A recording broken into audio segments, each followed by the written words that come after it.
So before you read the book to the children, you need to read the book. But there's two very different things. There's reading the book, and then there's reading it aloud. So, 5 little monkeys fell fast asleep. This part's weird. And it's like if you played the piano. You look at the sheet music and study the sheet music before your recital.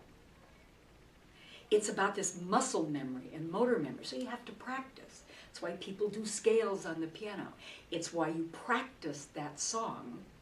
You practice reading aloud, so you know what's coming next.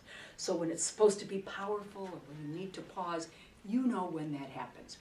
Reading aloud to yourself, your cats, recording yourself, whatever, is very important. The mama called the doctor, and the doctor said, no more monkeys. Jumping on the bed.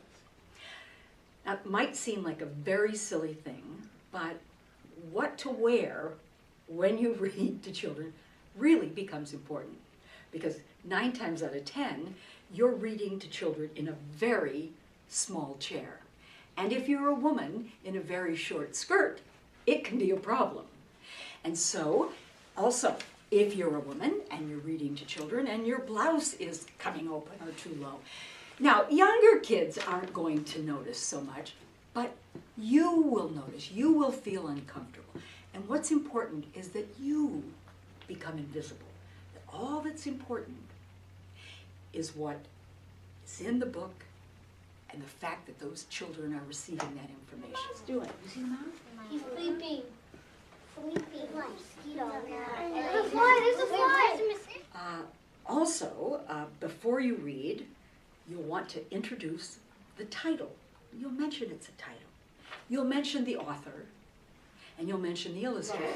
Okay, it's by Eileen Cristolo. Now, it's an old story. It's kind of like a legend, but she did the pictures and she changed the story a little bit.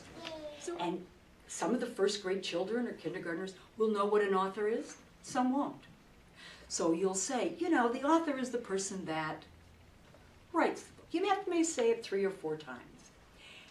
Then if you think that they're just learning this, you might say, okay, is the author the person that writes the book, or is it the person that publishes the book? They've never heard of publishing, so they're likely to guess it right. So you might give them 2 options where they get a choice, and they're going to guess the right answer. So you make it impossible for them to fail. So for example, if you are saying to them, is the author the person writes or illustrates the book, writes it or draws the pictures, that may be hard, because that's the very question that they're asking themselves. So there's a variety of ways that you can get the correct answers. Then I always love to just show the cover. Okay, so this is the Napping House, and the author, what does the author do?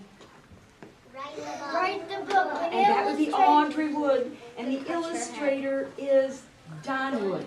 Okay, so scratch your head if the author is Audrey Wood, and the illustrator is Don Wood. It also says we're about to start. So there's something very nice, and all that happens before you ever start reading. So let's talk about reading.